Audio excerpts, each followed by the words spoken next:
어떤 것을 소중하고 비범하게 만드는 것은 각성의 빛이다.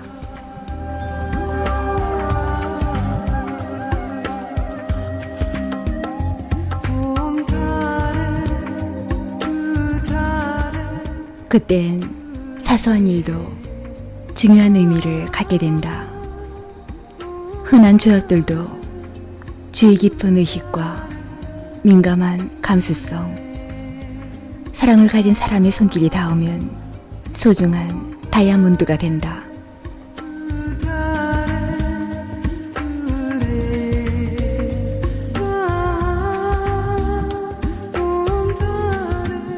그러나 무의식적인 상태에서 다이아몬드를 만진다면 그 다이아몬드는 평범한 돌이 되어버린다.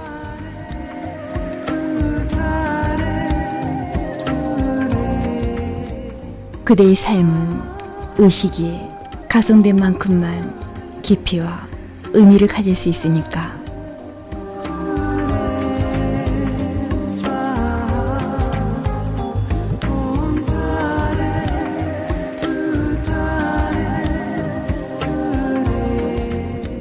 지금 전 세계의 사람들이 이렇게 묻고 있다. 삶의 의미는 무엇인가?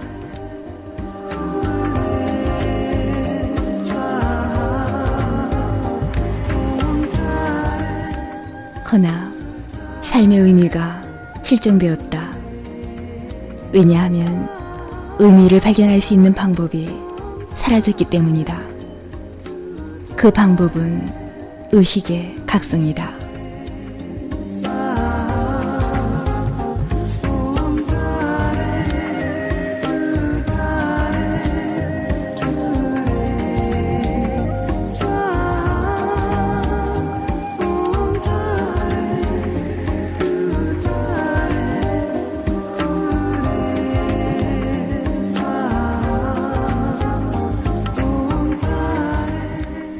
지혜로운 자는 결코 욕망에 빠지지 않는다.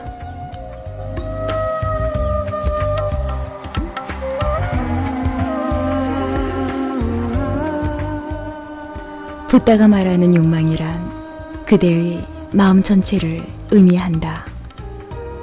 욕망은 지금 여기에 존재하지 않는 것을 의미한다.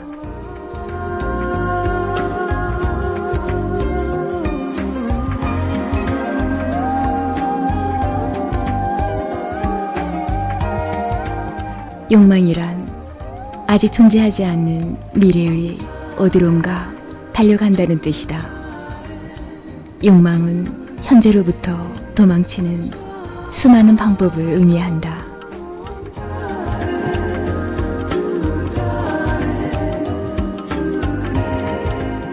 붓다의 어법에서 욕망은 마음과 동의어이다. 욕망은 곧 마음이다.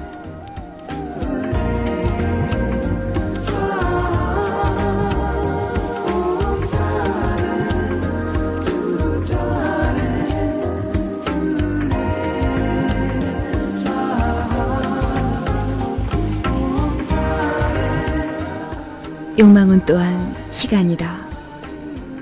사람들은 내일 또 내일 이런 식으로 심리적인 내일을 창조한다. 사람들은 항상 다가올 시간, 다가올 생을 창조한다.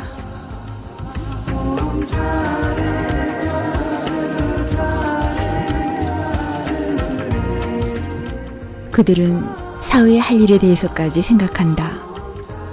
그들은 사회의 삶까지 준비한다.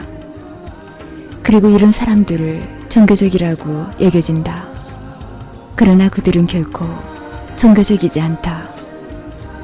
욕망은 그대를 지금 여기에서 아주 먼 곳으로 데려간다. 지금 여기야말로 유일하게 존재하는 실체인데 말이다.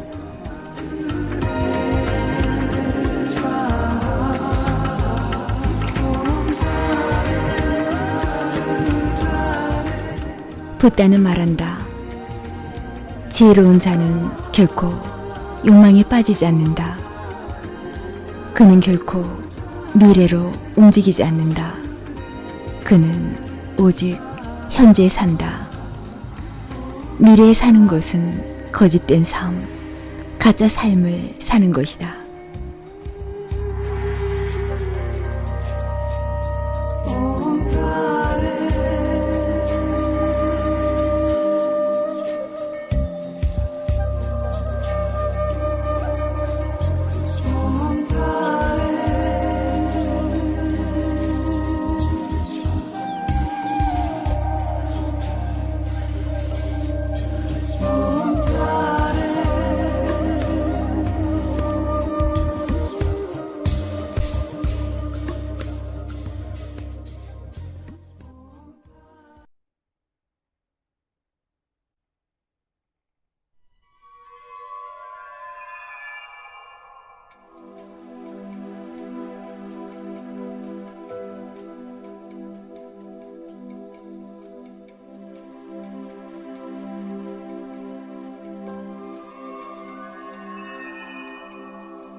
어리석은 자는 주의 깊지 못하다. 지혜로운 자는 주의 깊다.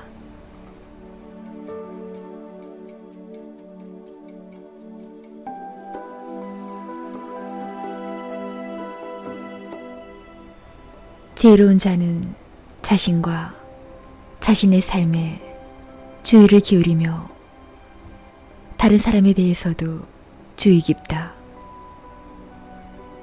그는 모든 것에 대해 주의 깊다. 왜냐하면 그는 자신의 삶에 지니는 가치를 알기 때문이다.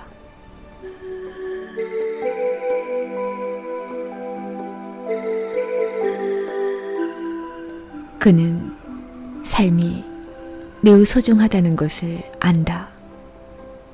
그는 자신의 삶이 신이 부여한 성장의 기회이며 그 기회를 어둠 속에서 잃어버려서는 안 된다는 것을 안다.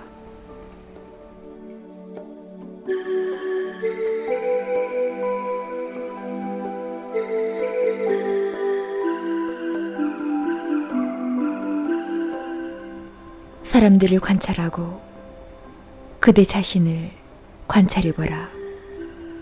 그러면 우리가 얼마나 무의식적으로 사는지 깜짝 놀랄 것이다. 우리는 얼마나 주의 깊지 못한가.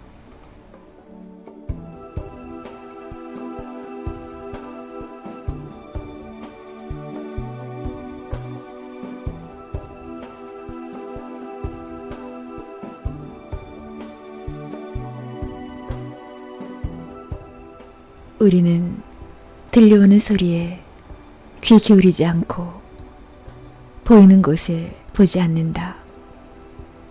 우리의 눈은 안개가 낀 것처럼 희미하다. 우리의 마음은 혼란스럽다. 우리의 존재는 영악성이 없다. 우리는 지각과 감수성이 예민하지 못하다.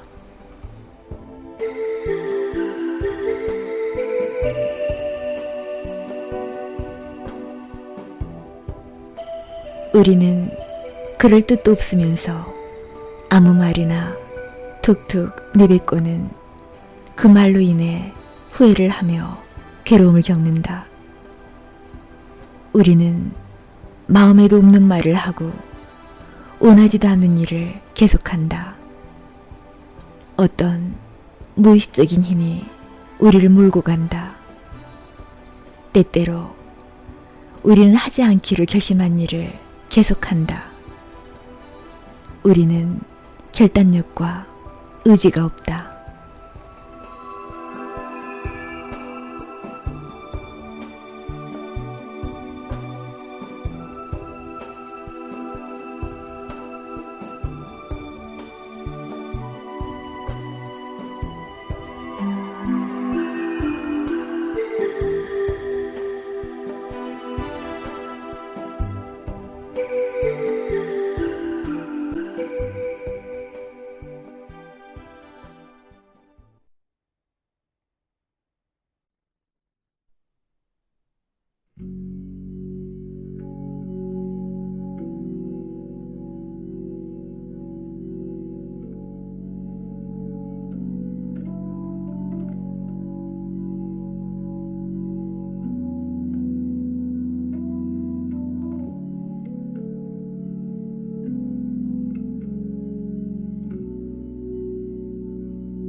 세상을 포기하라는 것이 아니다. 단지 불필요한 쓰레기를 버리라.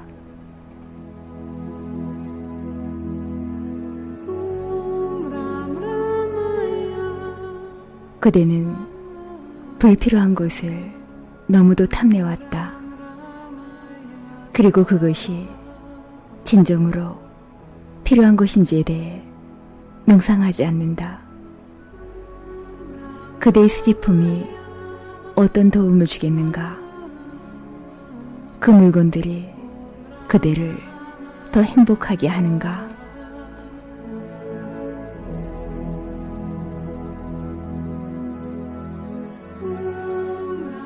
그것들을 탐내기 전에 3번만 생각해보라. 그러면 그대는 깜짝 놀랄 것이다. 그대에게 100개의 욕망이 있다면 그 중에 99개는 전혀 쓸모없는 것이다. 그들은 단지 그대를 몰두시킬 뿐이다. 그것이 그들의 유일한 기능이다.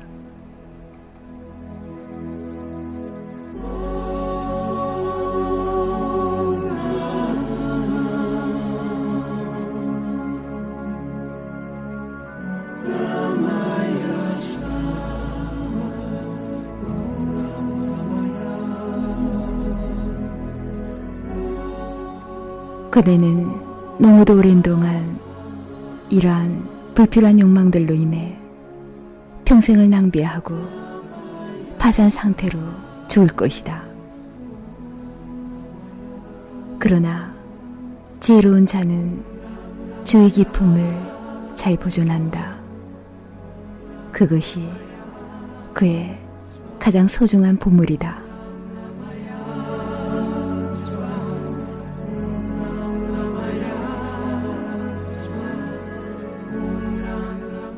무엇을 하든 그는 완전히 깨어있는 의식으로 한다.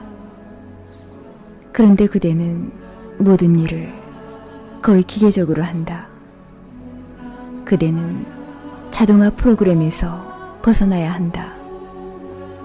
그것이 바로 명상이 하는 일이다.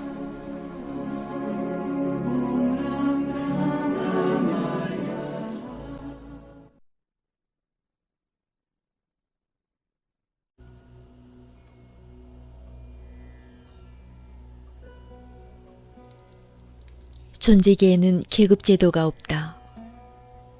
시시한 것도 없고 소중한 것도 없다.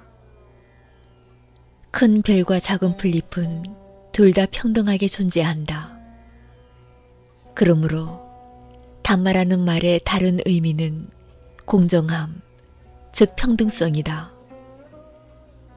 존재계는 계급을 모른다. 모든 것이 평등하다. 그리고 존재계는 매우 도덕적이다. 설령 그대가 도덕적이라고 할 수 없는 무엇인가를 발견한다 해도 그것은 그대의 오해 때문에 그렇게 보이는 것이다. 오해가 없다면 존재계는 철저하게 도덕적이다. 존재계에서 일어나는 일은 항상 옳다. 잘못된 일은 결코 일어나지 않는다.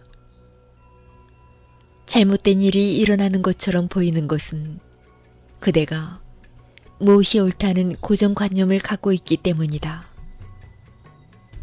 아무 편견도 없이 보면 그릇된 일이란 아무것도 없다. 태어남도 옳고 죽음도 옳다. 아름다운 것도 옳고 추한 것도 옳다.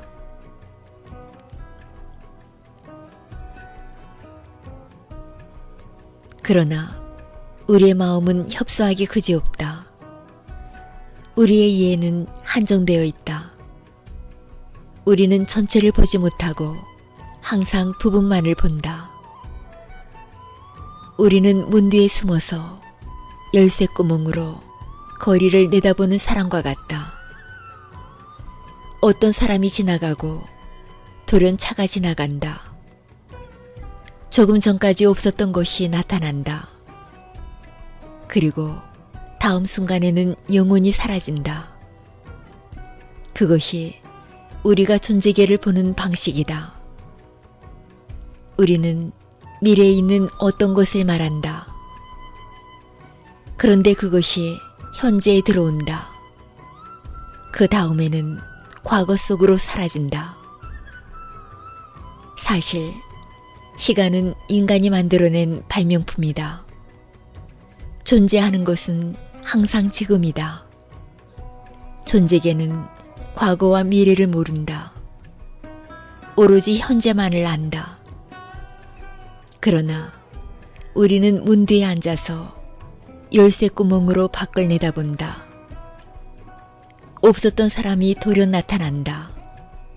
그리고 나타날 때와 마찬가지로 순식간에 사라진다. 이제 그대는 시간이란 개념을 도입해야 한다. 나타나기 전에 그는 미래에 있었다. 그대의 눈으로 볼 때 그는 미래에 있었다. 그러다가 모습을 드러낸다. 이제 그는 현재에 있다. 그리고 다음 순간 작은 열쇠 구멍으로는 그의 모습이 보이지 않게 된다. 그는 과거로 사라진 것이다. 그러나 과거와 미래에는 아무것도 없다. 만물은 항상 현재에 존재한다. 다만 우리의 보는 방식이 한정되어 있을 뿐이다. 우리는 왜 세상에는 불행이 존재하느냐고 묻는다. 왜 이것은 이렇고 저것은 저런가? 왜? 하지만 전체를 볼 수 있다면 왜라는 질문은 사라진다. 그리고 전체를 보기 위해서는 문을 열고 방에서 나와야 한다. 그 작은 열쇠 구멍 같은 시각을 버려야 한다. 열쇠 구멍, 그것도 아주 작은 열쇠 구멍. 그것이 곧 마음이다. 무한한 우주와 비교해 볼 때 우리의 눈과 귀는 어떤가? 우리의 팔은 우리가 무엇을 잡을 수 있겠는가? 그런데 우리는 그 작은 부분에 지나치게 집착한다. 전체적인 안목으로 본다면 모든 것은 마땅히 있어야 할 곳에 정확히 존재한다. 이것이 모든 것이 옳다는 말의 의미이다. 잘못된 것은 없다. 오로지 신만이 존재할 뿐 악마는 존재하지 않는다. 악마는 인간의 상상이 만들어낸 것이다.